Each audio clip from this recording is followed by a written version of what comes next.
I live on the east side. I'm like, where do you live? East LA, Boyle Heights. He said, no, Echo Park. I'm like, nah, that's not the east side. But it's all good. You know? And I grew up in Boyle Heights. I still live close to that area, a place called El Sereno. I used to live not too far from here also. I've lived in many different parts of the city. I've been involved with music ever since I was a kid. I'm very grateful for music in public schools, and I do a lot of advocacy in the city. Nationally, I go to DC, I talk to people about how important it is to have arts available for people, but especially young people, because I think it's just an important thing that we should be able to do, because it's expressing ourselves as humans in any way that we can that's positive is super important, super helpful. I think it helps, it's always helped me be able to define who I am. I've been a musician since I was a kid. I used to love to sing. No one in my family was a professional musician, but they were lovers of music. And my father had a different experience growing up than my mother, and there were 3 older sisters, and I appreciated it because I was the youngest of 4 kids, but between my parents and my older sisters, I heard all different kinds of music. I'd hear all the different stages that they were at. I'd hear teen bopper music to maybe like teenager music to maybe young adult, whatever was happening for them in their generations and their friends. What were some of the big influences? God, I'm funny that way, see, because my dad, who was Mexicano, who was born here though, whose father was my grandfather was from Jalpa, Zacatecas. He used to sell fruit. He used to go to the Central Valley to pick up fruit. So my father had a bunch of friends who were into old R&B, East Side sound music, Black American music, to country music. So I used to hear that from my dad, So I'll play that sometimes with the band, and they'll just trip out on me.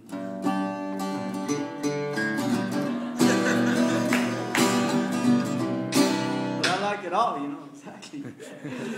And I'm very grateful for that. And my mother was a good singer just while she was washing the dishes. That's one of the fondest memories I have of my mom, just singing, as a little kid when she was just hanging out at the house or doing whatever. And my older sisters, I heard everything from, rock music, from the Beatles to Led Zeppelin to the Doors to even things like, this is gonna trip you out, like Bobby Sherman. Do any of you know who Bobby Sherman was? Right, it's like little kiddie pop music in the 70s. And I just grew up with all of that. So, and I tend to like all kinds of music.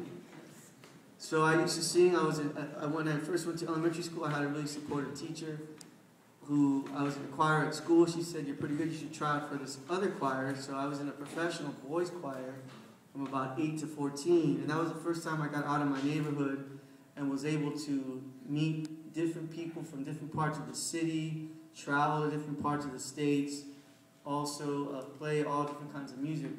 I was used to sing classical music mixed with kind of, popular chorale music. So when I was a kid, I used to sing with the Met. I used to sing with the Philharmonic. But I'd also sing in school plays, like whatever I could do. And then I got into like punk rock music. And then that's when I really started learning how to play the guitar and blues music. And then I just, music was always a part of my life. I didn't think I was going to be a musician. And I went to elementary, junior high, high school. I was in a band right after high school. I started playing music no matter what. It became kind of the thing that I had to do. It was almost, I don't know if you ever have, the only love that I've ever has been pure and unconditional has been for my children and for my love of music. And I don't mean that I don't love anybody around me in any other way, my girlfriend or friends.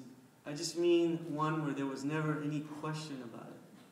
I never had to ask myself, is this going to last? Are we going to make it? Is this, what's it going to be like in 10 years? It was like, I'm going to love my kids no matter what. Before that, it was music. I never had to question how it made me feel to be able to play and to be able to sing. And it's funny because I'm happy singing anywhere. I'm happy singing on the street corner. I've had gigs where there's tens of thousands of people. I'm happy doing that. I'm just happy playing music. So, you know, I did other work right after high school. I was involved in politics. I was working for different organizations, organizing young people, doing stuff for all from farm worker work to doing advocacy work in Sacramento. But I decided that I needed to just play music. So the day I came back to LA was the day that I met everybody in Ozomatli. So it all makes sense after that. We've been together for 16 years. And we've gone through a lot of different phases. A lot of bands don't stay on the ground that long. And we're lucky that we, and you know, the first incarnations, when I knew Joe, I knew some of these cats, it was a guy like Charlie Tuna, who was in Jurassic 5, who does his own thing, cut canvas, got his shirt on, and guys like that were in the band in person. We've gone through changes over the years, but we've kept it together. We've been to 47 countries, playing music for people all over the place. Like Joe said, we had Grammys. I just had tons of opportunities, and now we're making music for trying to make more music for movies. We've done that. We're on a comedy show as a band. We're making music for video games.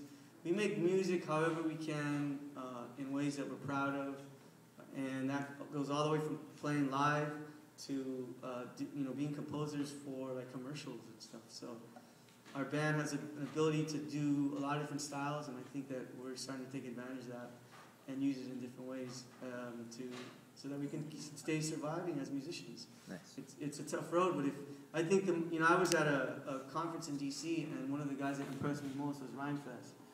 And one of the things he said was, as an artist, if you love what you do, whatever's happening around you, whether there's big money or not, that's going to give you joy. And I think if our intention is to live, you know, our dreams, sometimes it's not always, life goes up and down, you know, with these other things. But for me, music is a constant no matter what's happening in my life. So I'm very happy that I get to express that, and I'm really, really lucky. And I encourage any of you, whether it's hobby or whether it's something you want to do serious, people love it. People need it. People need to hear your stories. People need to hear your voice, your perspective. And I think it's inspiring, and you can help people in ways you don't even know. That just it can even be just a moment where strangers get together and feel love in the room for a few hours. And if that's all I can bring every night as a band, I'm happy to do that. How many people get to do that for a job?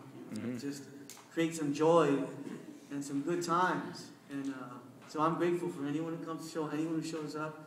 I'm grateful to be here. And thank you very much for allowing me to be on the stage with you. Thank you very much.